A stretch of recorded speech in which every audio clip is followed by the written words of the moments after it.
السلام علیکم ورحمۃ اللہ وبرکاتہ۔ آج آپ کے سامنے جو حدیث پاک بیان کرنے لگا ہوں اس کا موضوع ہے نیکی کے مختلف کام۔ پیارے نبی کریم رؤوف الرحیم صلی اللہ تعالی علیہ وآلہ وسلم کے پیارے صحابی حضرت ابو ذر بیان فرماتے ہیں، قال النبی صلی اللہ تعالی علیہ وآلہ وسلم، حضور نبی رحمت صلی اللہ تعالی علیہ وآلہ وسلم نے ارشاد فرمایا، تبسمک فی وجہ اخیک لک صدقۃ، تمہارا اپنے بھائی سے مسکرا کر ملنا بھی تمہارے لیے صدقہ ہے، تمہارے لیے نیکی ہے۔ وَأَمْرُكَ بِالْمَعْرُوفِ وَنَهْيُكَ عَنِ الْمُنْكَرِ صَدَقَةٌ، تمہارے بھائی کو نیکی کی دعوت دینا اور برائی سے منع کرنا یہ بھی تمہارے لیے صدقہ ہے۔ مثال کے طور پر اگر کوئی آدمی نماز نہیں پڑھتا اس کو نماز کی دعوت دینا، اسی طرح کوئی زکوٰۃ ادا نہیں کرتا اس کو زکوٰۃ کا کہنا، صدقات و خیرات کی کسی کو تلقین کرنا،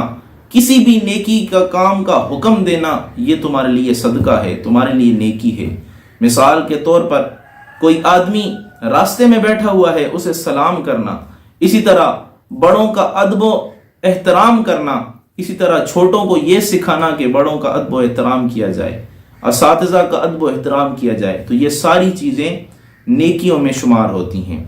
اسی طرح اس حدیث پاک کا جو دوسرا جملہ ہے، وَنَهْيُكَ عَنِ الْمُنْكَرِ صَدَقَةٌ، برائی سے منع کرنا، برائی سے روکنا، یہ بھی تمہارے لیے نیکی ہے۔ مثال کے طور پر کوئی آدمی برائی کر رہا ہے، کسی کی غیبت کر رہا ہے، چغلی کر رہا ہے، بہتان کسی پہ باندھ رہا ہے، یا وہ گالی گلوچ کر رہا ہے، اس کو منع کرنا، اچھے طریقے سے اس کو سمجھانا، اس کو یہ بتانا کہ یہ برائی کے کام ہیں، یہ بھی نیکی کا کام ہے، یہ بھی صدقہ ہے۔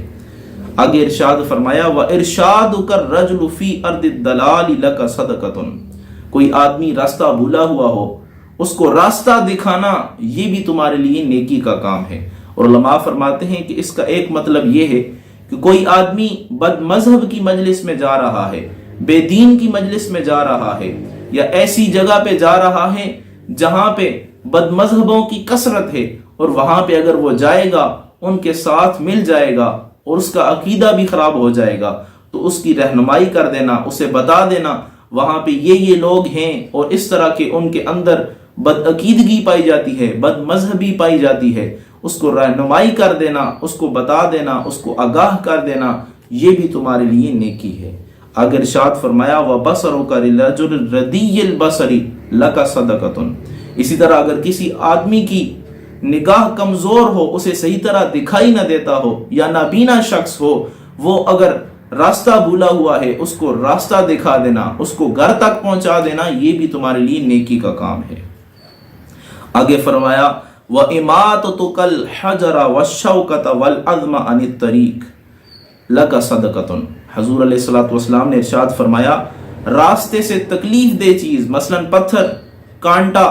یا اسی طرح ہڈی وغیرہ پڑی ہوئی ہو تو اس کو ہٹا دینا، سائڈ پہ کر دینا، یہ بھی نیکی کا کام ہے۔ ہو سکتا ہے کوئی آدمی اندھیرے میں گزرے، اس کا پتھر کے ساتھ پاؤں ٹکرا جائے، زخمی ہو جائے، یا ہڈی وغیرہ پڑی ہوئی ہو، یا کانچ وغیرہ پڑا ہوا ہو، یا کوئی کانٹا وغیرہ ہو اور اس کے پاؤں میں چلا جائے، زخمی ہو جائے، تو اس نیت سے اس کو راستے سے ہٹا دینا، یہ بھی تمہارے لیے نیکی کا کام ہے۔ آگے پیارے نبی کریم رؤوف الرحیم صلی اللہ تعالی علیہ وآلہ وسلم نے ارشاد فرمایا، وَإِفْرَاغُكَ مِن دَلْوِكَ فِي دَلْوِ أَخِيكَ لَكَ صَدَقَةٌ، اور اپنے ڈول سے